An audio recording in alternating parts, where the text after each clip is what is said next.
Hello everyone, welcome back to my YouTube channel. तो आज हम डिस्कस करने वाले हैं मेटल्स एंड नॉन मेटल्स का next topic, that is occurrence of metal. तो इसके पहले वाली अगर वीडियो आपने नहीं देखी है तो मैं उनका लिंक डिस्क्रिप्शन में प्रोवाइड कर दूंगी, तो आप पहले के वीडियोस जाके ज़रूर देखिए। तो चलिए इस लेक्चर को शुरू करते हैं।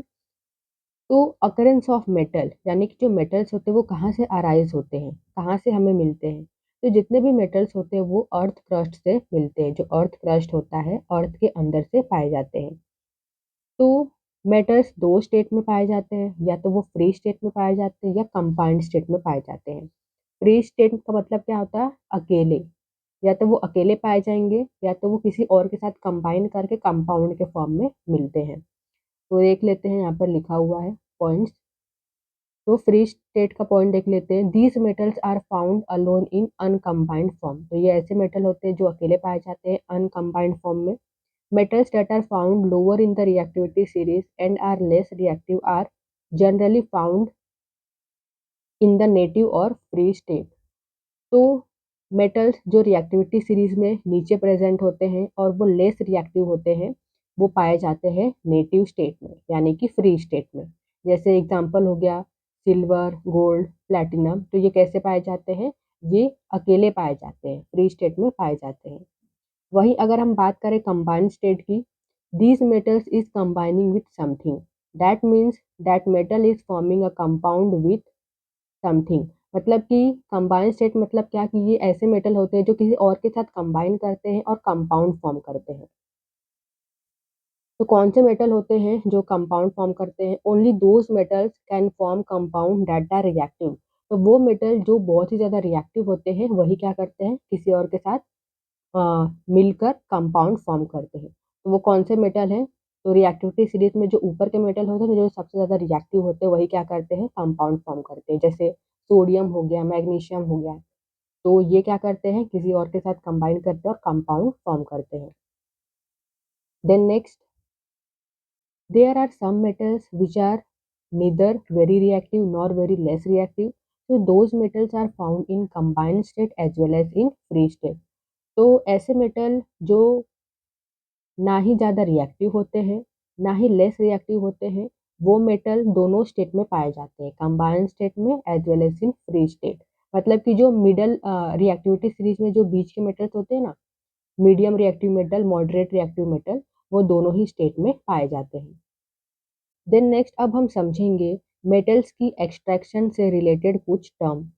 तो पहला है मिनरल। मिनरल क्या होता है? द एलिमेंट और compounds which occur naturally in the earth crust are called mineral. तो एलिमेंट या कंपाउंड जो अर्थ क्रस्ट से नेचुरली मिलते हैं उन्हें हम मिनरल बोलते हैं। देन नेक्स्ट ओर्स क्या होते हैं?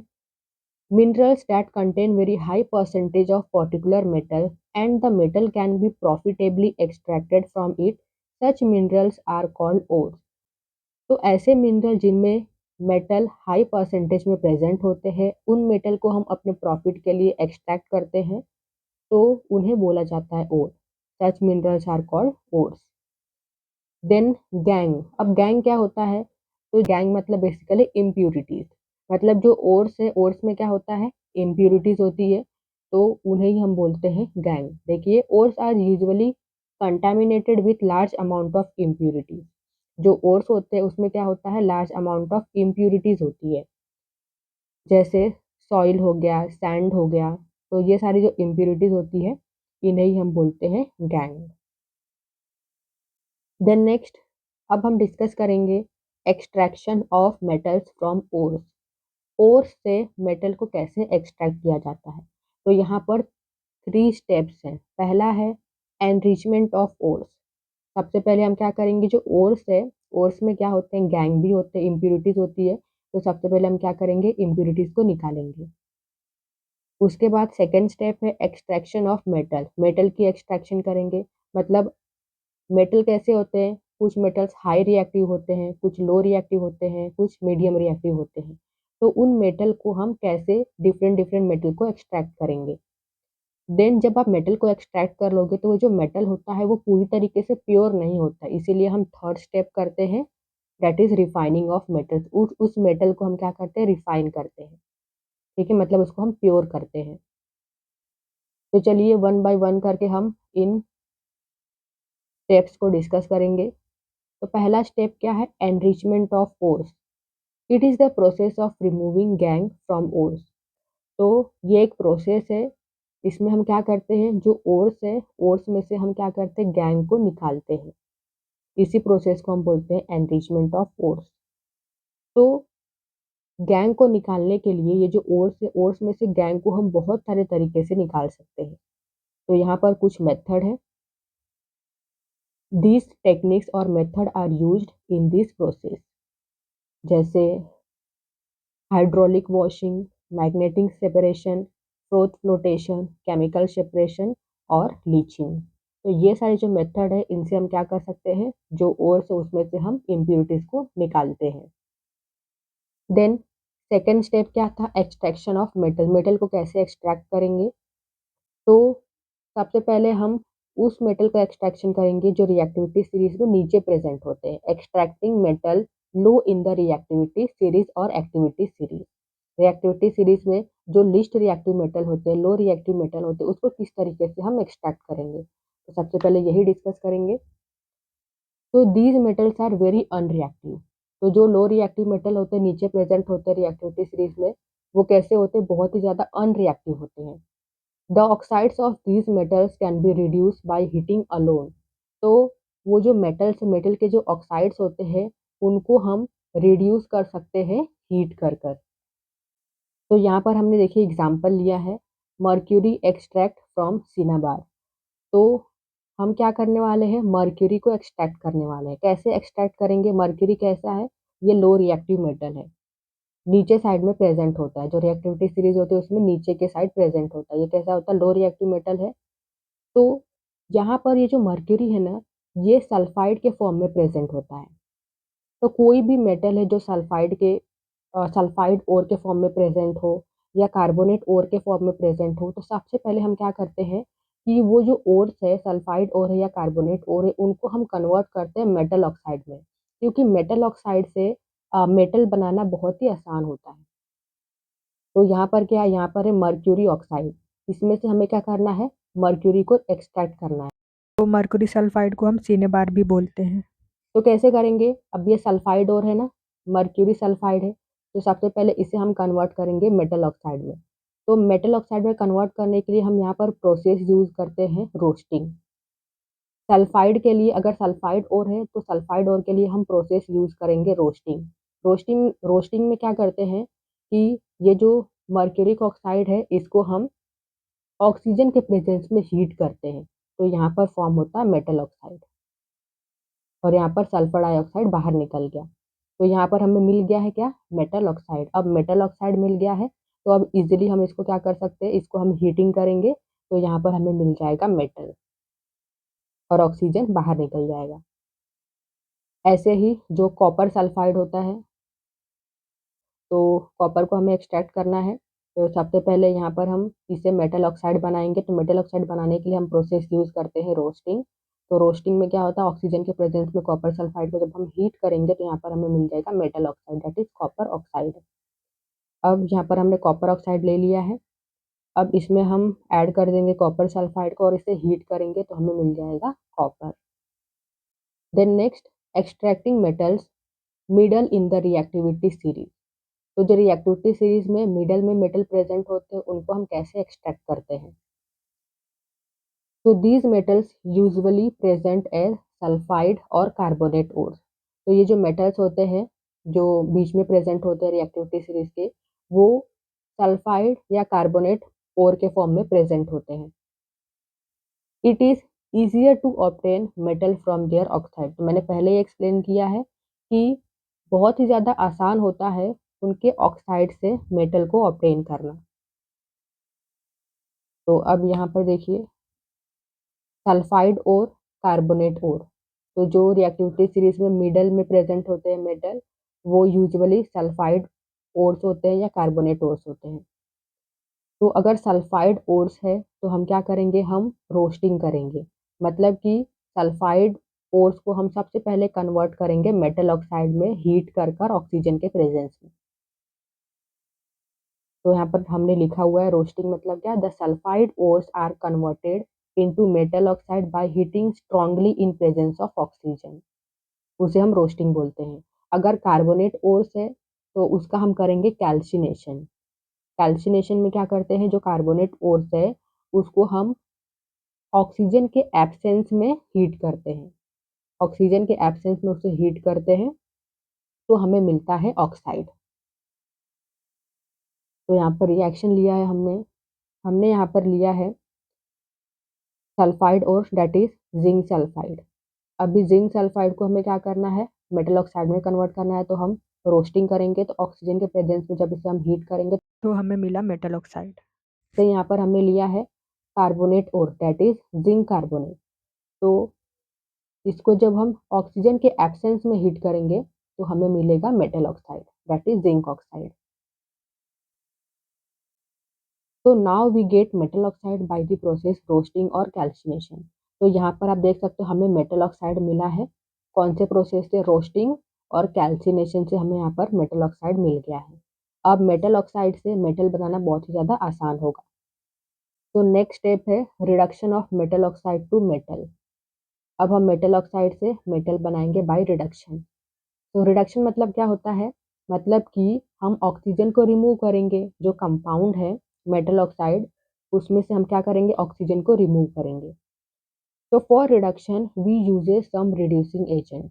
तो रिडक्शन के लिए हम कुछ रिड्यूसिंग एजेंट यूज करते हैं जैसे कार्बन, कार्बन मोनोऑक्साइड, हाइड्रोजन।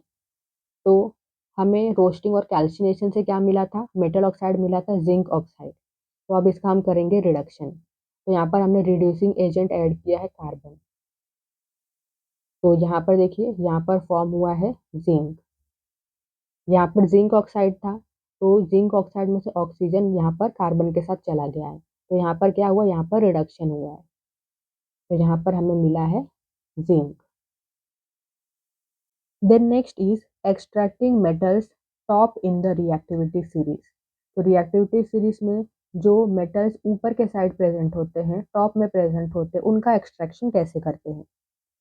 तो these metals are highly reactive. अब जो टॉप में मेटल प्रेजेंट होते हैं रिएक्टिविटी सीरीज में, वो बहुत ही ज़्यादा रिएक्टिव होते हैं।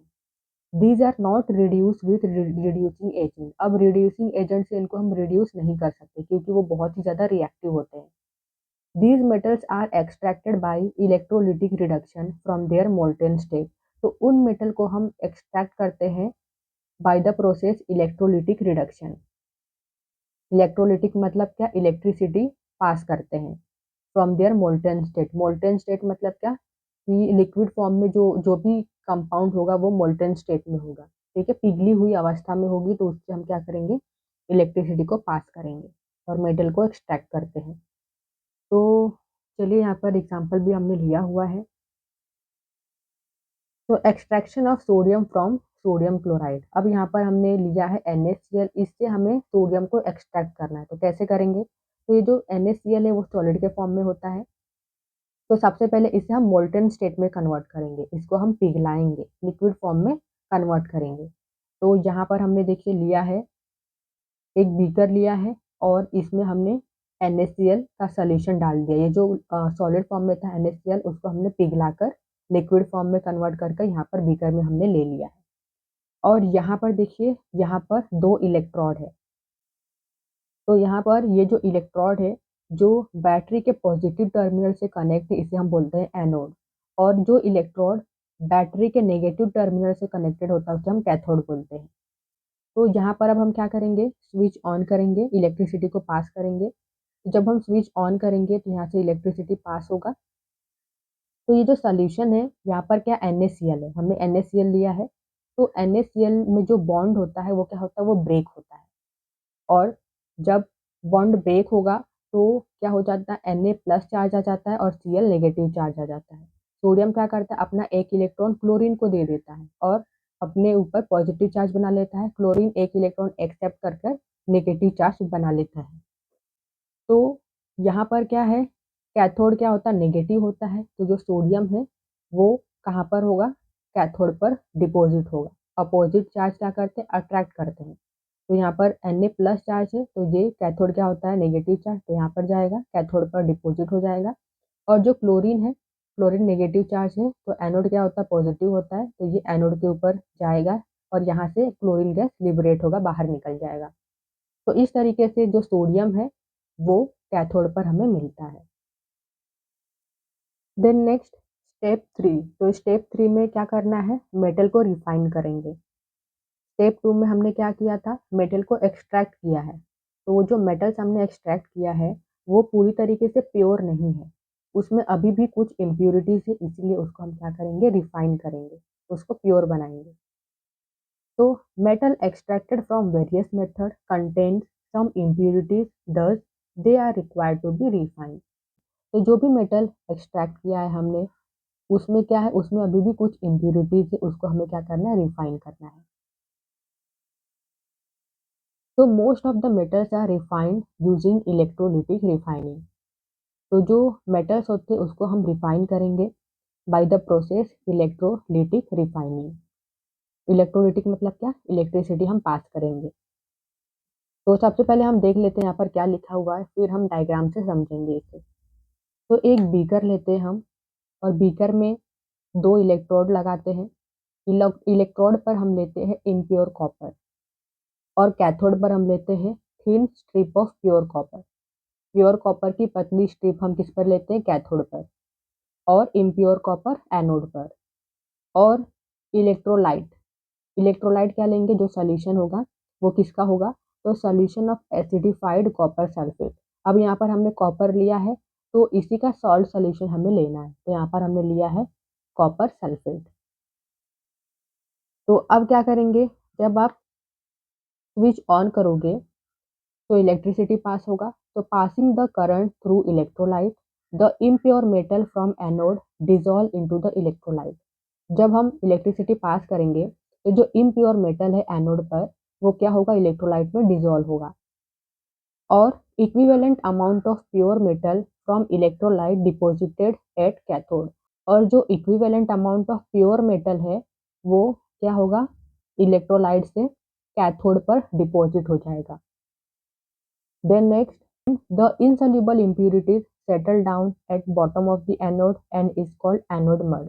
अब जो soluble impurities होंगी वो क्या होगी, इलेक्ट्रोलाइट में soluble हो जाएंगी, लेकिन जो insoluble impurities होगा वो एनोड के नीचे क्या होगा, सेटल हो जाएगा, और उसको हम बोलेंगे एनोड मड।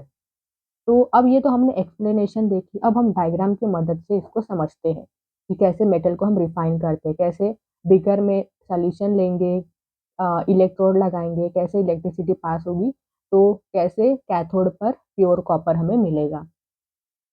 तो यहाँ पर हमने डायग्राम बनाया हुआ है, तो चलिए इस डायग्राम को समझते हैं। तो यहाँ पर हमने बीकर लिया है, बीकर में यहाँ पर हमने लिया है इलेक्ट्रोड, कैथोड एनोड। अब एनोड जो होगा वो बना होगा इम्प्योर कॉपर का, और जो कैथोड होगा वो बना होगा प्योर कॉपर का। ये जो प्योर कॉपर है इसका ये क्या होगा, ये पतली सी स्ट्रिप होगी।